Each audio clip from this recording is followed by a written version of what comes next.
Pessoal do 9º ano, né? Tudo bem? Estamos retornando às nossas aulas remotas. E eu, Luziângela, professora de História, estou aqui mais uma vez, né, para expor meus conteúdos. Essa aula de hoje vai ser só uma aula expositiva do conteúdo do livro de vocês, né? Que hoje nós vamos dar continuidade, vocês já fizeram as atividades do capítulo 1º, né, ou 1, do jeito que vocês queiram chamar. E hoje nós vamos começar o capítulo 2º, ou segundo capítulo. O segundo capítulo do livro de vocês, ele está na página 27. Quem não tem um livro, no caso dos meninos que não tem um livro, então os meninos vão pegar a apostila que eles receberam, que eu espero que já esteja na mão de vocês essa apostila, não é? E qual é o tema da aula, né, dessa primeira aula de hoje? O tema da aula é industrialização e urbanização num processo político que foi vivido aqui no Brasil, que é a Primeira República. Então nós vamos estudar a indústria e a urbanização na Primeira República, porque nós estudamos República, né, na aula passada. Então vamos ver aqui, quando isso aconteceu, professora? Ao longo do século XIX. E o que fez isso acontecer? Né? O que fez isso acontecer foi a produção de um produto que alavancou a economia do Brasil, principalmente a economia da região sul do Brasil, mais especificamente da região de São Paulo e Rio de Janeiro. Que o Rio de Janeiro, naquela época, era a capital do país, que também era chamada capital da República, viu? Então, o café, ele alavanca a economia brasileira no século XIX, no início do século XIX, ou ao longo, vamos dizer, ao longo do século XIX. Então, aqui, ele fala, né, que boa parte de lucro que foram trazidos com a produção de café, elas vão ser reinvestidas. Reinvestidas onde? Nos cafezais, na produção, né? Tem que ter um melhoramento na semente do café, na hora de plantar e na hora de colher, porque café tinha que ter a data certa de colher, né? Dependia também da natureza, porque se naquele processo de produção caísse uma geada, até hoje, esse café não tem a produção, não tem uma qualidade desejada pelos grandes, digamos assim, degustador do café, a pessoa que gosta do café. Tem aqueles homens que sabem qual é o melhor café, qual é o que está em primeiro, segundo e terceiro plano. Eu, para mim, tudo é gostoso, mas tem gente que sabe, não é? Então, a gente sabe que tem o café mais caro e o café mais barato. Por quê? Aquele mais caro é que a semente é melhor. É uma semente rara, né? Uma semente que dá um sabor gostoso ao café. Então, eles contavam com tudo isso aí. Então, para isso, né, a partir da década de 1880, muitos cafeicultores, aí é bem claro no livro de vocês, eles passaram a aplicar dinheiro, aí está a capital, dinheiro, em outras atividades. Alguma delas era para fazer parceria com o café. E essas atividades, ela contava com a ajuda dos cafeicultores, dos produtores de café, e também o Estado tinha que entrar também com a ajuda financeira, para ajudar as cooperativas, para ajudar os cafeicultores. Eu lembro de uma novela que retrata muito bem essa produção do café e a produção do leite. Não é? No início do século, que os ingleses compram até umas fazendas de uns produtores de café, eles têm que mudar de região, né? Que era no sul de Minas e no estado de São Paulo, no Vale do Paraíba, né? Que era uma novela que passava na Globo e que muita gente assiste, acho que as mães de vocês assistiram, que era uma novela chamada Rede do Gado, né? Que era os produtores de Minas do leite com os produtores do café, que aí é a política do café com leite que você vai estudar no próximo capítulo, tá bom? Mas hoje nós vamos falar do café. Então aqui diz o seguinte, que digamos assim, essa produção, esse investimento no café, ele vem de forma a ser desenvolvida, né? E isso mexe com a infraestrutura. Infraestrutura de quem?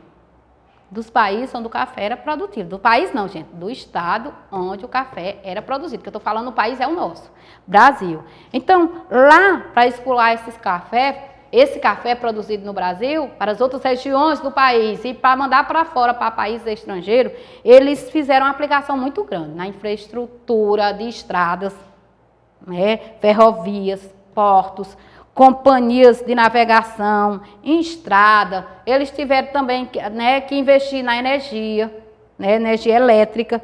Tudo isso fez com que o país, a região sul, se desenvolvesse. Não é à toa que hoje São Paulo, né, é a cidade mais desenvolvida do Brasil. Né? A industrialização começou lá. E uma das coisas que fez isso acontecer em São Paulo foi também a produção de café nessa época. Né? Então, aqui fala que, além disso, o capital gerado pela economia do café possibilitou esse investimento, né, nas atividades industriais. Não é por acaso que as principais regiões produtoras do café, São Paulo e Rio de Janeiro, lideram hoje a expansão industrial. As cidades em que ocorreu a instalação de novas indústrias, de estabelecimentos comerciais, serviços que atraíram muitas pessoas e tiveram um rápido crescimento, né, comercial e de serviços. As pessoas vieram trabalhar nesses dois centros industriais. E isso graças à produção do café. E aí vem outras coisas, né? Além do fluxo de pessoa, né, de população em grande escala, nesses dois estados, criou-se também uma grande concentração nas cidades. Além da concentração de pessoas, pessoal, as cidades cresceram muito rápida e sem nenhuma infraestrutura necessária para aquele momento. É tanto que depois nós vamos estudar aqui, ou até hoje, agora nesse momento, que tem ruas que vão ser, mais tarde, demolidas, casas que vão ser demolidas para enlarguecer as avenidas. Porque o povo construía aí aleatoriamente, sem nenhum mapa, sem nenhuma infraestrutura. Mas antes de nós falar disso daí, dessas reformas urbanas, nós vamos falar dos imigrantes, né, que vieram para São Paulo e Rio de Janeiro. Vocês podem pensar, oxe, em Minas também, não era produtor de café, o sul de Minas? É. Mas a concentração populacional na região sul, ela se concentrou mais aqui. Rio, capital do país na época, capital da República, era o Rio de Janeiro. E São Paulo, né, um grande centro industrial, que começa a crescer também, né, nesse momento. Aí vamos ver aqui. E quem vem para essas cidades, como eram chamados? Imigrantes. Imigrantes. Só é quem vem de um país para o estado, ou de um país para outro? Não, quem vai de uma região para outra, está migrando. Né? Quem foi do Nordeste trabalhar em São Paulo? Imigrantes. Quem veio, né, de outros países, como vieram ingleses, como eu acabei de falar para vocês, inglês, coreanos, você vai já dizer quem foi que veio trabalhar lá. Aí é o que nós chamamos de imigrantes estrangeiros. Aí vamos ver aqui, o que fala a respeito desses imigrantes que vieram para esses centros urbanos que estavam se desenvolvendo com a produção do café.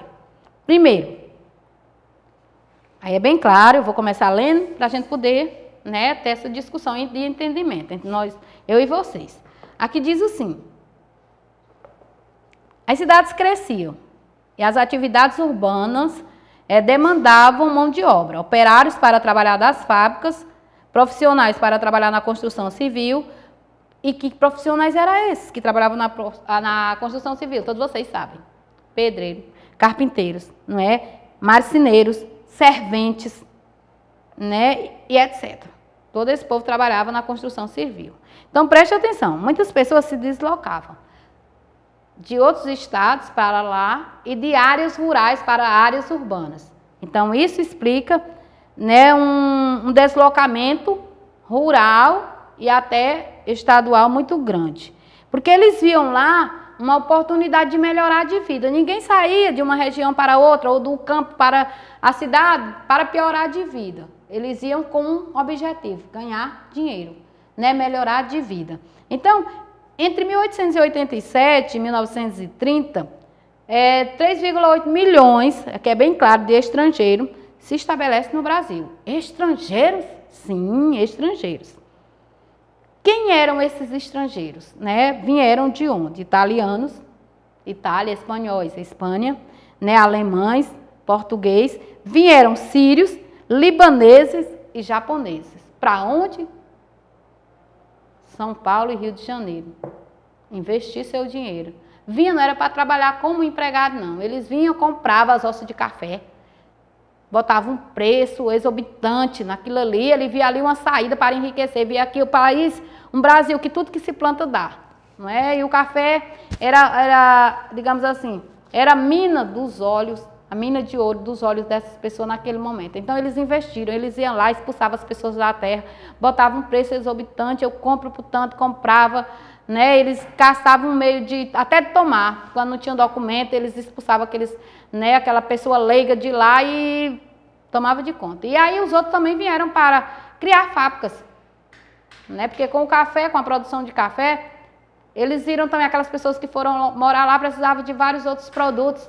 Então criavam fábrica de calçado, né?